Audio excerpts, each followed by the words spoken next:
Hello, welcome to the channel Why Stories. Enjoy watching. The plane was gaining altitude, the brightly colored clouds flashed outside the window, and Joanna leaned back in her seat and tried to relax for a while. After the call from her mother and the terrible news of her father's sudden and unexpected death, she cried all night long. The girl was on her way to the funeral of her closest and dearest person in the world. Episodes of her happy and carefree childhood kept recurring in her mind. There she was with her parents on vacation at the seashore. Her father was teaching her to swim, they were jumping off the mattress, and then they were eating delicious fruit on the beach. Mom grumbles and telling to get out of the water to get warm in the sun, and they laugh and splash salt water on her. Then she and her daddy flew in a hot air balloon. She was a little scared, but it was so exciting. Daddy is hugging her and telling her about all those distant places and countries where they will definitely go together. Then he gave her roller skates and taught her how to ride them in the park. Before they were even 10 meters away, they both fell over and hit their knees, but they didn't cry but laughed for a long time. He used to always squeeze her, hug her, and call her his little pea. To everyone, Daddy was strict and businesslike, but not to her. Joanna always knew that no matter what, her father would do anything for her. He loved her more than life. Daddy. How could it be? Why did you leave me and Mom? We're both totally unadapted to life. My comfortable life, studying abroad, and having fun is also your merit. The tears began to choke the girl again. She opened a bottle of water and took a few sips to calm down. Joanna's parents had met when they were students. Both were studying at the aviation university. They lived in a family dormitory, shared everything with their neighbors, and were good friends. They were used to living in Spartan conditions. Then they worked at the factory, constructing parts for airplanes. Then they bought an apartment. They were so happy.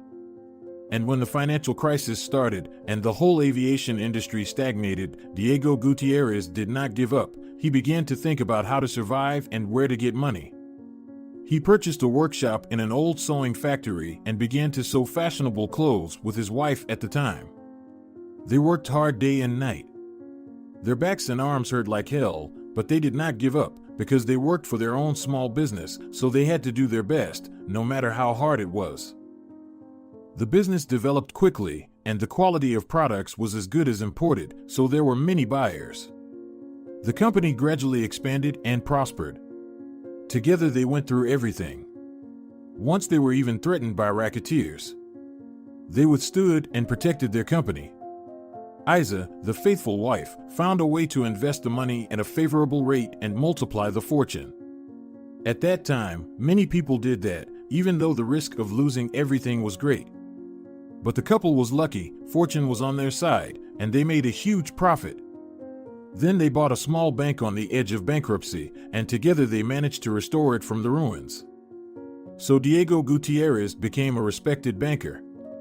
He was strict but fair, his employees respected him and sometimes were even a little afraid of him.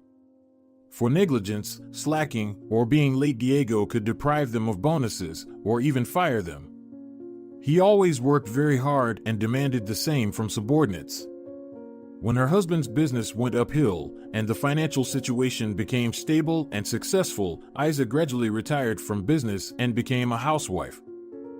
The Gutierrez family bought a large mansion in a luxurious neighborhood, and the woman began to create comfort, to design the garden area. Isa finally decided to become a mother, because all the previous years flew by like a second, in a frantic whirlwind. There was no time for that. The long-awaited pregnancy came into the family when they were both in their early 40s. The doctors scolded the couple for waiting too long and warned of possible complications, but Isa did not want to listen to anyone and decided to keep the baby. Diego dreamed of an heir and wanted a son to continue his business. So he was a little disappointed and upset when he was told that his wife gave birth to a girl.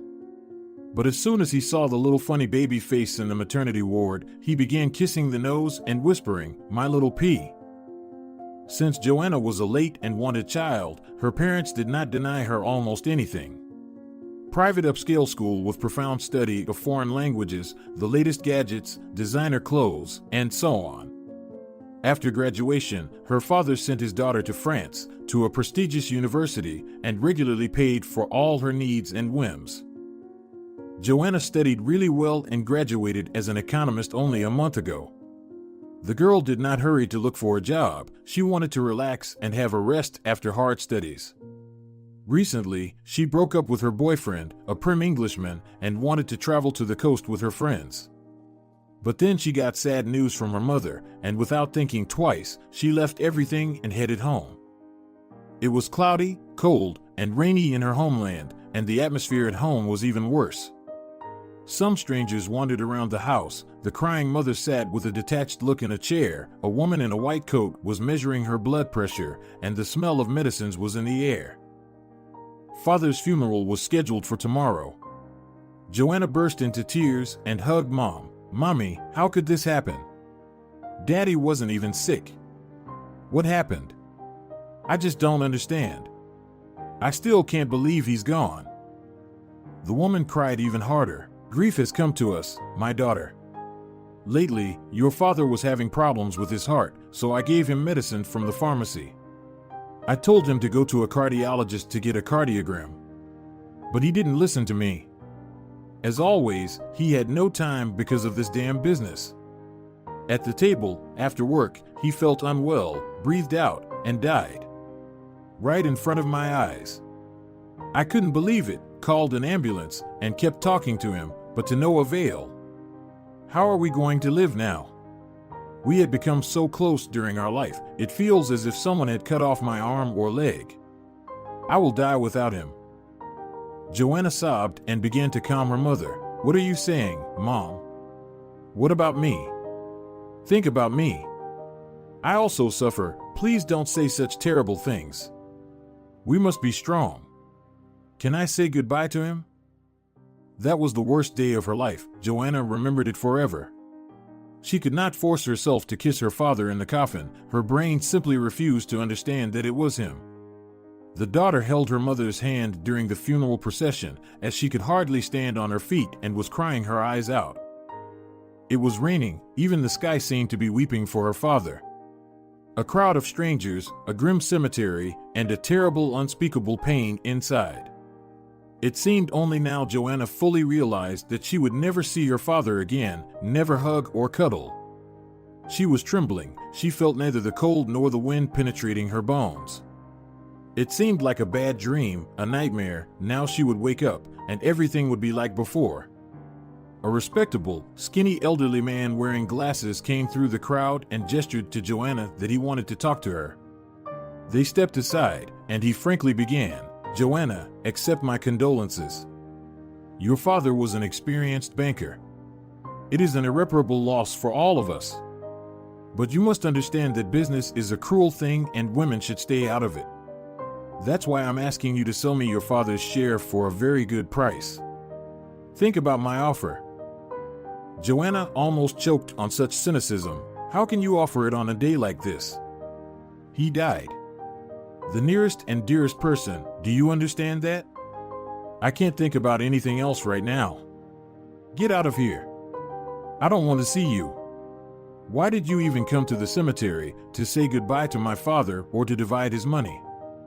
You have no conscience." The man quickly left and disappeared into the crowd.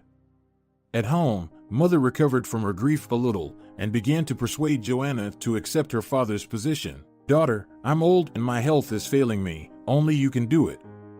Otherwise, these barbarians will tear up your father's business in an instant and steal absolutely everything. This prosperous bank, it's a brainchild of your father. He put his whole heart into it." Joanna resisted. "Mommy, I can't do it. I don't have any experience. I just graduated from university.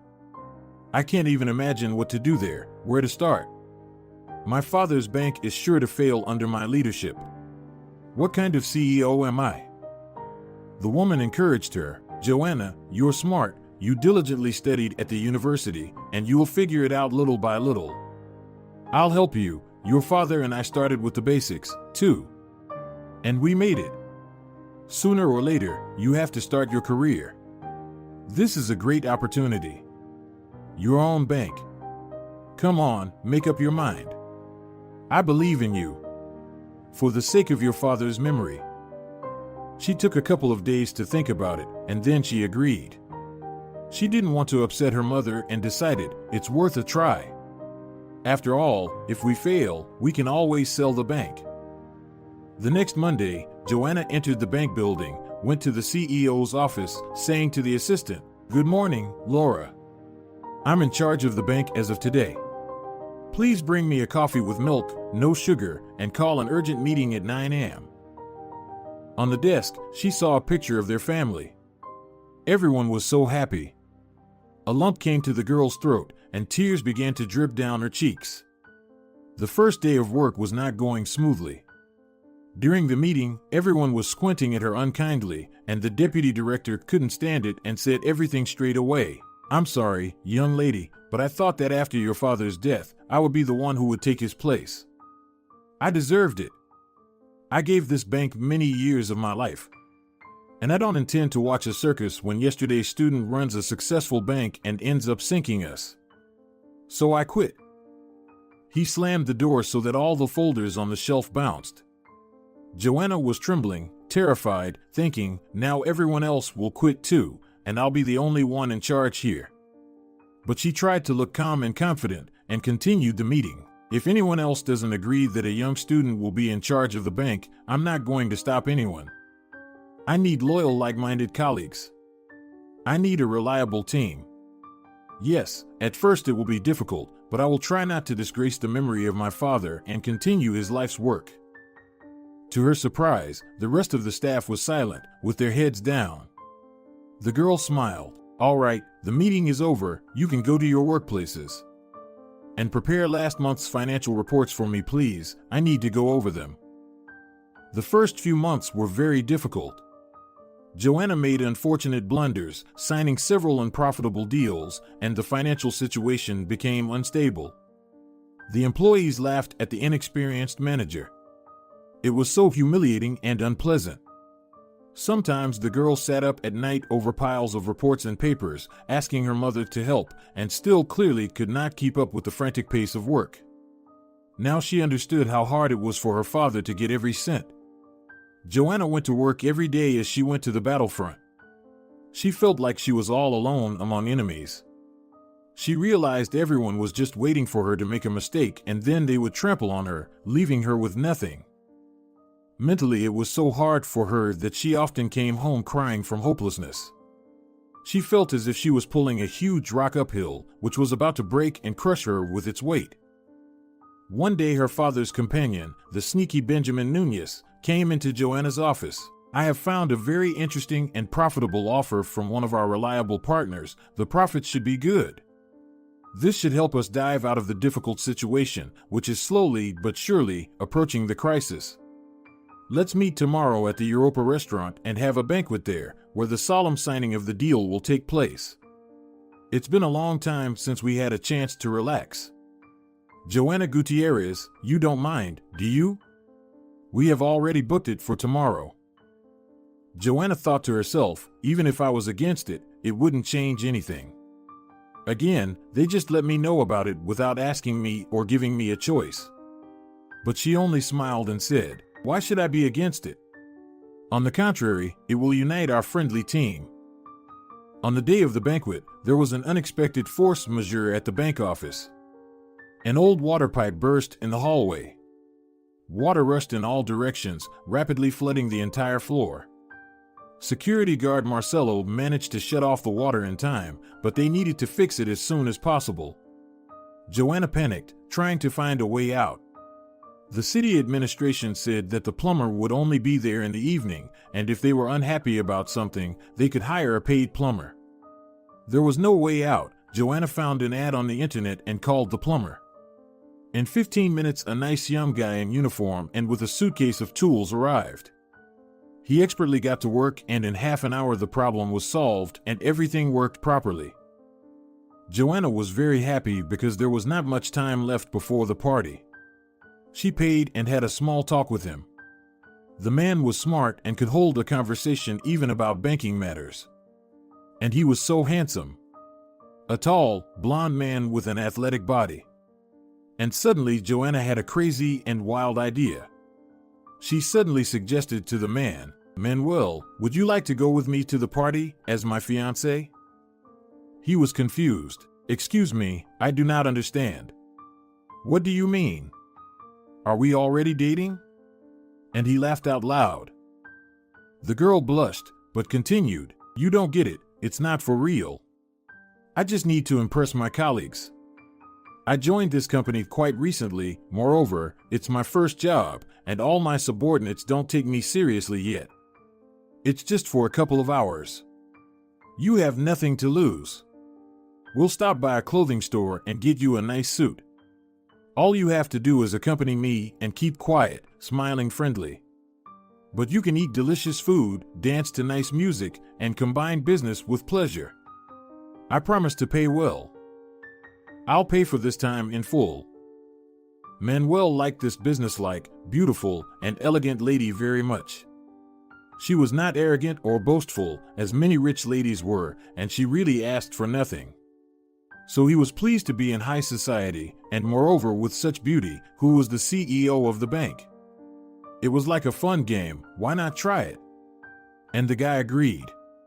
A delighted Joanna immediately left for the clothing store with a fake boyfriend.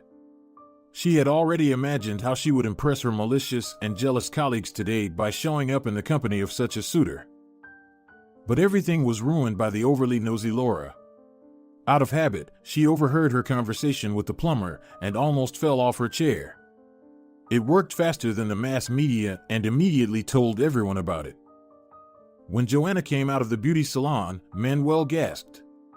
The girl looked stunning in a long tight silk dress with deep cleavage and elegant shoes on stilettos. Her favorite set of emerald earrings and necklaces perfectly harmonized with her green eyes, and her neat hairstyle emphasized the graceful image. Looking at her partner, the girl was satisfied. The business suit fit the man perfectly and emphasized his muscular torso. However, when they pompously entered the restaurant and began to greet everybody, the wow effect did not happen. On the contrary, everyone was looking at her companion strangely. The ladies were talking quietly about something. It was all more than strange. Manuel was friendly and polite, but silent, as they had agreed. He danced with her and watched with interest what was going on around her. As they danced, the guy whispered to her, "Joanna Gutierrez, how do you work in such a team? Not a single kind and open person, just a nest of snakes. I can only imagine how difficult it is for you." In the middle of the banquet, Benjamin Nunez turned off the music and called out loud, "Ladies and gentlemen, I think it's time to finish what we're here for. Joanna Gutierrez, please read the papers and sign the contract. Let's celebrate the successful deal with champagne and continue to have fun." Joanna took the papers in her hands and read all the pages. There didn't seem to be any trickery. She had already put her hand over the paper when suddenly Manuel whispered in her ear, "Wait, let me read it. There is something wrong here. I beg you." She looked at him in surprise, but let him read the papers anyway, thinking to herself, "Manuel, what are you doing? This is too much. This is not what we agreed." He glanced through the papers, frowned, and continued, "Don't sign anything. It's a trap. They want to scam you and leave you without profit. Your bank will sink. Look at what is written in the additional agreement in small letters at the bottom and read it again, but carefully." Everyone in the restaurant became indignant, and Joanna blushed like a tomato and began to reread all the pages, stopping at the points Manuel had pointed out. Her hands immediately shook. My God! This is an enormous interest rate and very unfavorable conditions, which would put us in debt bondage for many years. Why didn't I notice that? Joanna said harshly. Benjamin Nunez, I think you were too hasty with this deal. From now on, please inform me in advance about all the nuances and do not negotiate with partners without telling me. I am not going to sign anything here. It is not profitable for us at all. The man got angry. Who said that? Your alleged fiancé? Who is he?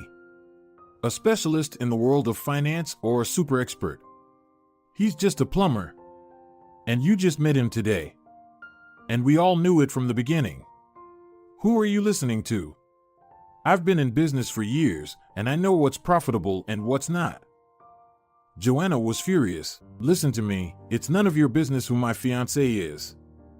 Esa es una. I won't sign anything. Son dos. The banquet is over. Son tres. Benjamin Nunez, we'll talk later. Goodbye. Together with Manuel, she confidently walked out of the restaurant, tapping her heels. And only when she got into the car did she let her emotions run free and sobbed, trembling. She felt so bitter and hurt. Joanna spoke through her tears. Nothing works for me. Everything is falling apart like a house of cards. I cannot see these ugly faces anymore. I can't take it anymore. I'm just an idiot. Why didn't I see what you saw? What kind of a leader am I after that? And she burst into tears. Manuel was completely confused. He had never seen a woman's hysterics before. He tried to cheer her up and comfort her. Why are you getting so upset? It's okay. You turned out to be smart enough to turn down the scam, which means you won't incur any losses. It's hard for everyone at first, but it will get easier with experience. You have a strong character. I noticed it right away. Joanna smiled weakly and began to wipe off her smeared makeup.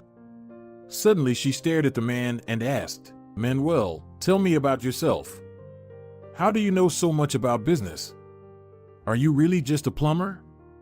And one more thing, call me Joanna. The man sighed and began to tell her about his difficult life. I am an orphan and grew up in an orphanage. I don't remember my parents. My mother abandoned me in the maternity ward and ran away without even looking at me. As a child, I often had to fight in order to survive there. In general, life in an orphanage is like being in a prison. They live by the laws of the wolf pack. They subjugate the weak ones and humiliate them all the time. The only good thing was that our teachers were kind and fair, especially the math teacher, Felipe Lozano. It was he who instilled in me a love for the exact sciences. He gave me interesting additional assignments, explained everything in detail, and most importantly, did not allow me to be lazy. Not only that, he helped me get into a prestigious economics university after graduation. I wouldn't succeed without his help. Everything was going fine. I successfully completed 3 courses, and then I ruined my whole life. I fell in love with a girl from a parallel course, Marina. I could not imagine life without her. We went on dates, to discotheques, and had fun.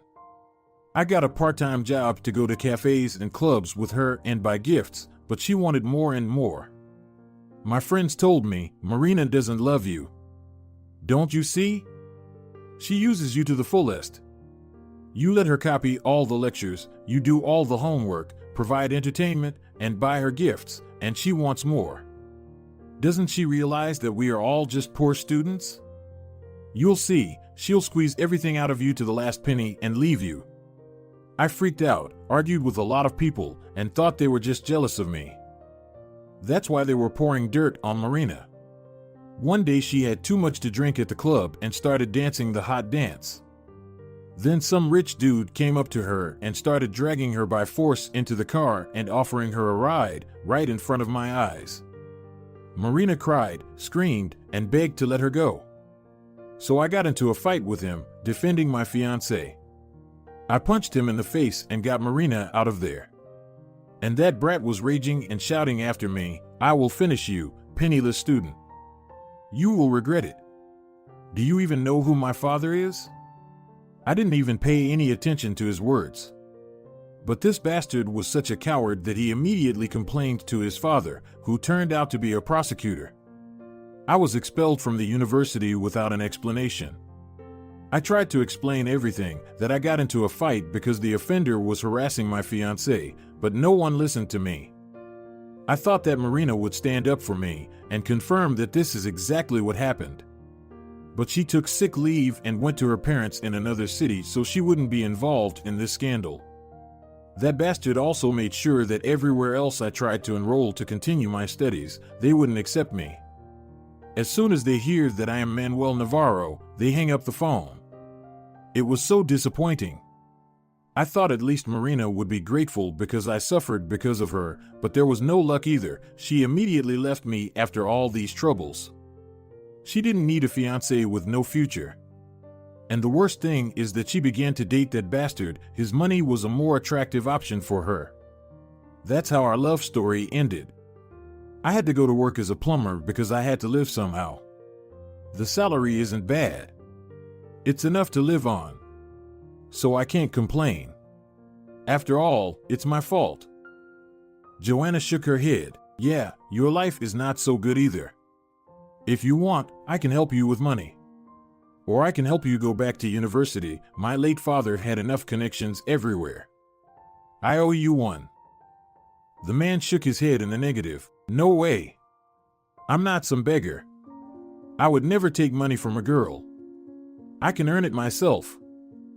Then Joanna said, well, then join my team as an advisor, because you saw the mistakes I make. You will help me a lot. Manuel thought about it. That's an offer I like. I'm in. Accounting was always one of my strong suits at university. Deal. But how would your colleagues feel about it? They already hate me after the banquet was ruined. They won't be happy to see me. Joanna smiled. No need to worry about that. They don't like me either. But I am the CEO, so it's up to me to decide who gets hired and who doesn't. Actually, I think I need to revise the staff and do a little rotation because many people have become too impudent. So, thanks to Joanna, Manuel became her advisor and her right-hand man. At first, there was a lot of noise in the bank. The staff spoke in the smoking room. Dash, the young dummy is completely crazy. She hired a plumber as a financial advisor. It's not a bank, it's a clown show. Soon our cleaning lady will be promoted to economist. But over time, everyone noticed that income increased and the financial situation improved considerably when Manuel joined their team. The man carefully analyzed all the risks and nuances before each deal and came up with an opinion on whether it was worth getting involved in a new project or not. Many people began to change their attitude towards him and began to respect him as a professional, even though he had an incomplete university education. Joanna became confident and calm. After all, she knew that Manuel would not fail or deceive. She could ask him for advice when in doubt, and she had realized the truth of the phrase that business really is not a female activity. That is why those women who build a business alone over the years become iron ladies or just men in skirts. The man began to visit Joanna's home often, at first with business matters, and then just as a friend, she introduced him to her mother. Isa Gutierrez really liked him. Calm, pleasant, and serious young man. And Joanna got used to and became so attached to Manuel that she could not imagine her life without him. There was a strange relationship between them. A mix of friendship and mutual sympathy. Joanna often thought of him at night. She wanted to kiss those sensual lips, to press against his muscular shoulders, and she wanted to make their relationship more intimate. But she could not be the first to confess her feelings. And she was waiting for Manuel to make that step. After all, she felt he also had feelings for her. But for some reason, the man was afraid to take that step.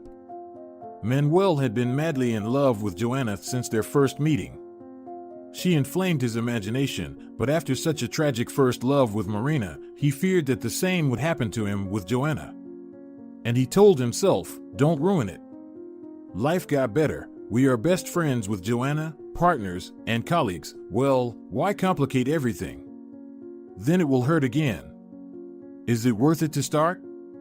She is a wealthy, respectable girl. She will play with me and leave me when bored. After a couple of months, Joanna's mother decided that it was time to act. Isa, tired of waiting for both of them to make the first step, bought a tour for two for a week in the mountains. She knew from conversations that Manuel had dreamed about it all his life. When Manuel drove Joanna home after work and came to say hello to Isa, she anxiously began to complain. Daughter, can you imagine? I asked my old friend, who works in a travel agency, to help me to choose some tours. I wanted to go to the sea, to relax. But that old hag Cecilia mixed up everything and bought me 2 tickets to the mountains. I have high blood pressure, so I can't go up to the mountains. I wanted to refuse, but then I thought, maybe you and Manuel would like to go there. You haven't had any rest since you became the head of the bank. You can't sleep well, you really need some rest. Joanna looked at the man. Manuel, what do you think? To be honest, I would go. I think nothing critical will happen during 1 week, and we can work by phone, and now everyone has cameras. The man almost jumped with joy. Isa, you are just a magician. Mountains are my pipe dream. There was a picture in our orphanage, a picture of majestic mountains. Ever since I've been dreaming of going there. Hiking, camping, what could be more exciting? I am so happy. Thank you. But don't think badly of me, I'll pay for everything myself. Isa laughed. Everything is already paid for. Beautiful hotel, huge terrace, lake view. The flight's after tomorrow. Hurry up, pack. Even though Joanna has been abroad many times and it was hard to surprise her with anything, she has never been into mountain hiking. Previously, her vacation was to get relaxation on the beach or to go crazy at fiery parties. The mountains conquered the girl in a different way. They rode horses, swam in the purest lakes, and kayaked. When Joanna, Manuel, and a group of tourists walked for a long time over the difficult pass, she was tired, and she wanted to give up and go home. But once she reached the top of the mountain and saw a stunning sight of a picturesque gorge stretching into the infinite distance, she was overjoyed and euphoric. It was the emotion she had never experienced in her life. There's nothing even to say about Manuel. The majestic mountain peaks and high waterfalls completely captivated him. And the guitar songs by the crackling fire in the evenings created a romantic atmosphere. It turned out that the man knew a lot of soulful songs, he had a pleasant velvety voice, and Joanna just melted. The next day when they were riding on the cable road to the hotel, for some reason Joanna got very scared when she looked down, she got dizzy. She instinctively pressed herself against Manuel, and suddenly, without expecting it, she kissed him on the lips. She immediately came to her senses and tried to make a joke. Oh, I'm sorry, it's just a change in pressure. I didn't. But then Manuel, unable to resist, did not let her finish and closed her mouth with a hot, passionate kiss. Their hearts beat in unison, and finally, all the passion, desire, and hidden feelings accumulated during all this time came out. That night they loved each other until dawn. Manuel whispered softly in the girl's ear, "These are the best days of my life, sweetheart, dear, I love you so much." Joanna smiled. We were so stupid. Like children, hiding in our shells and afraid to say the most important words to each other. Manuel, I love you too. And I feel as good as I've never felt in my life. The man suddenly became serious. Joanna, have you loved someone before me? Have you ever been in a serious relationship before? You never told me anything about yourself. The girl answered, I had only one love affair with a pragmatic Englishman, but it was certainly not about love. Everything was very businesslike and scheduled. He even had days of the week scheduled, and he put our dates in his notebook. I was sick of it all. I felt like a toy.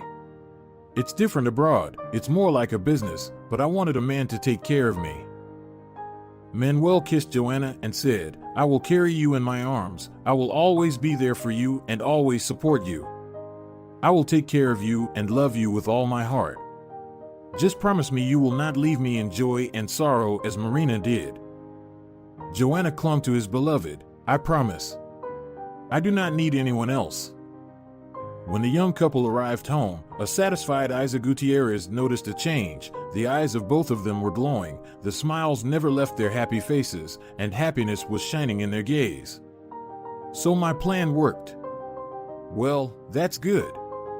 Maybe I'll finally have grandchildren.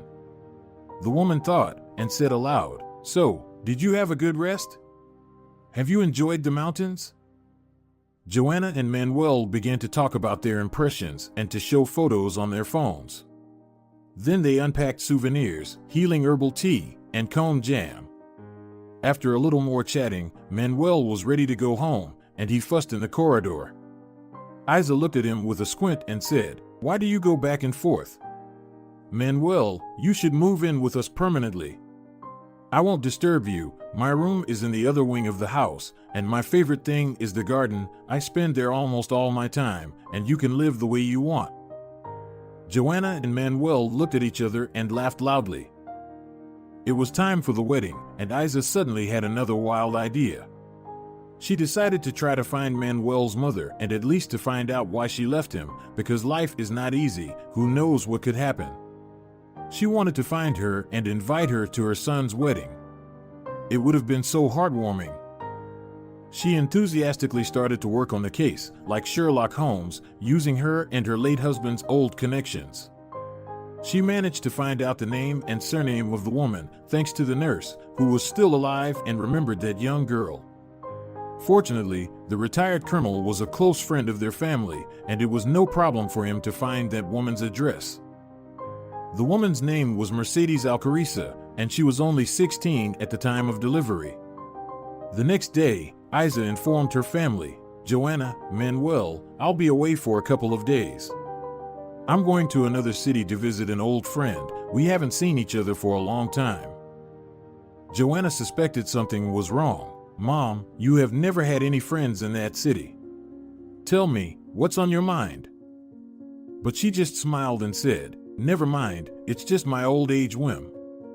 I'll be back soon, at least you'll have a chance to take a break from my company." And she laughed merrily. Isa Gutierrez found the right building and rang the doorbell. She was not in the habit of backing out, and if she was up to something, she would always go to the end of it. Her late husband had taught her that. A very pretty and well-dressed middle-aged woman opened the door, but her eyes were too sad. She asked with surprise, "Good afternoon. Are you looking for someone? I do not seem to know you." Isa answered, "My name is Isa Gutierrez. I'm from the next town, and we have something important to talk about. May I come in?" The woman let her guest in and led her into the kitchen. Isa decided not to waste her time and started with the main thing. "Mercedes, I happen to know a very nice young man who will soon marry my daughter. His name is Manuel. He's 25 years old, and he grew up in an orphanage. He says his mother abandoned him in the maternity ward. Doesn't that mean anything to you?" The woman got sweaty, changed her face, and asked sharply, "What do you want from me? Why are you interrogating me? Why do you care about my life? Who gave you the right to bother me?" Isa tried to speak softly and smiled. "Don't be so nervous. It was only my idea to come here, and neither Manuel nor Joanna knows anything about it. They're getting married soon, so I thought you might want to congratulate your son. I'm not judging you at all, although I can't understand how someone can abandon their child." Suddenly, out of the blue, Mercedes started crying. "I was 16, and my parents were respectable people. My mother was a gynecologist, and my father was a professor of philology. I was still in high school when I fell in love with Sebastian. We were friends. We went to movies and discos together. And then, well, it only happened once, and I got pregnant. I tried to hide it for a long time. I hid my belly under white sweatshirts. When my mother and father found out, it was too late to have an abortion. 6 months. There was a huge scandal at home. My parents yelled that I had embarrassed them in front of the whole world. Sebastian's parents immediately realized what was going on, and after selling everything they had, they left the city together with Sebastian. I did not tell them about him. What was the point? Mom said it was out of the question. I can't have a baby with a stranger at 16. So she sent me away, as if for long-term treatment in a hospital. In fact, I was at home all the time, and then I gave birth and left the baby. My mother took care of everything, and they took him to the orphanage. The problem was solved. I regretted and cried so many times afterward. I was married twice, and I became a gynecologist, too, but God never gave me more children, so I guess that's the price I paid. How will I look my son in the eye? What will I say? I'm terribly ashamed. What kind of mother am I? I was still a child when I gave birth to him. Isa Gutierrez listened without interrupting, then said, "Your son Manuel is a very good and kind guy, despite his broken fate. I think he can forgive you. Anyway, the wedding will take place in 2 weeks at the Plaza restaurant, and then, as you know." Soon there was a big, beautiful wedding. Everybody was having fun and dancing till morning. Feet were humming from the fiery dancing for a week. Suddenly, an attractive, well-dressed middle-aged woman walked into the hall. She looked around and immediately recognized Manuel. He looked so much like her late father. She walked up to him and said, "Hello, Manuel. I need to talk to you. Can we talk in private?" The man refused. "Good evening. I have no secrets from my fiancé. You can talk here. What do you want?" Mercedes sighed and continued, "Manuel, I am your mother. My name is Mercedes. I really abandoned you in the maternity hospital. I don't make excuses for myself. The only thing I can say is that I was only 16 at the time, and my parents forced me to do it. But that doesn't absolve me of my guilt. I've regretted all my life what I've done, and that's why I want to ask your forgiveness. I don't need anything. I'm well off. I congratulate you from the bottom of my heart on your marriage. I wish you both happiness. I am sincerely happy for you. Here, this is for you from me. A wedding gift." And she held out the keys to the car. She turned around and wanted to leave, realizing that she didn't fit in there and that her son would never forgive her. And there was no way to get anything back.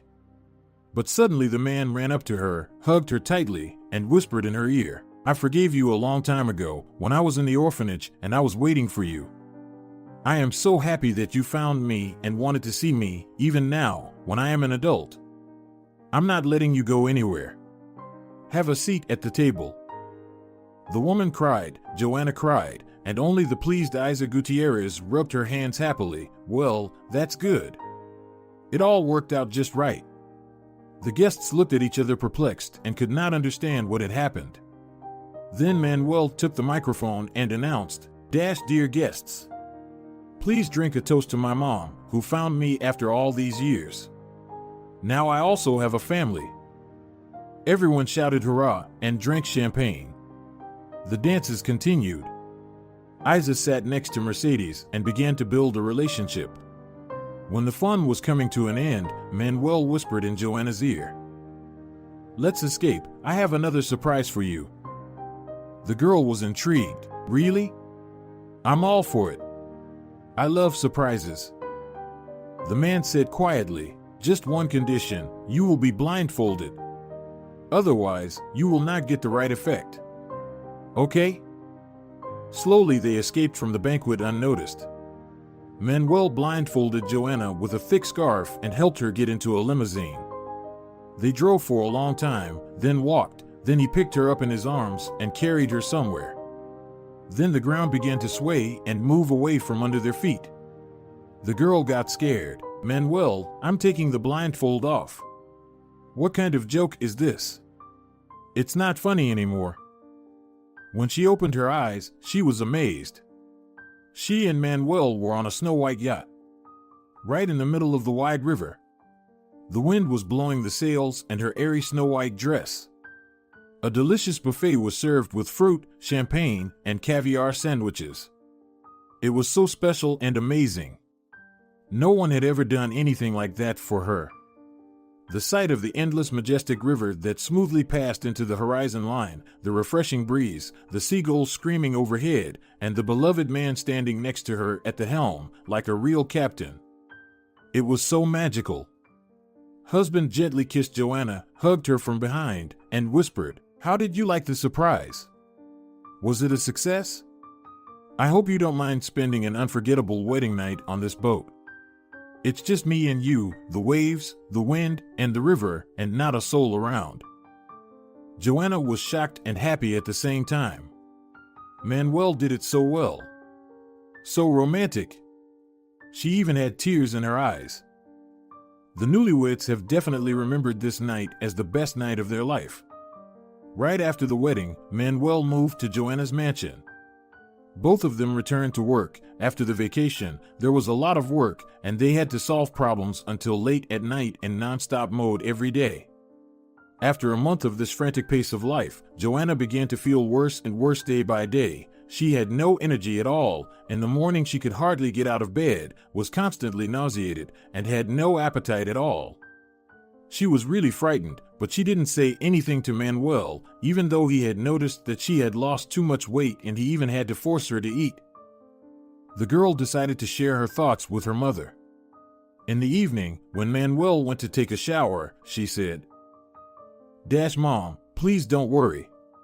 Which doctor should I visit? I don't feel well. I feel nauseous and weak. What if it's something bad?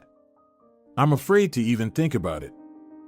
And her mother laughed. Go to the gynecologist, darling. You are pregnant. I realized it a while ago. I'm still waiting for you to please me with a baby. Fortunately, your mother-in-law is a gynecologist. Joanna was dumbfounded. How? It's impossible. But actually, why is it impossible? Hooray! Manuel almost cried with happiness as he looked at the little spot on the monitor which his mother and the ultrasound doctor showed them and said that it was their baby. The man muttered, I'm going to be a father. A dad. A daddy. What a blessing. I will give my baby all the love and tenderness I've been deprived of.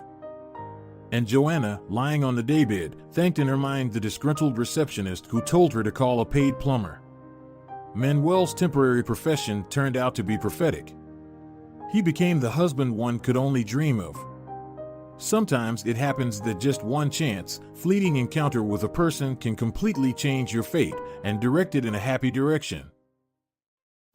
If you're enjoying it as well, leave a like and subscribe.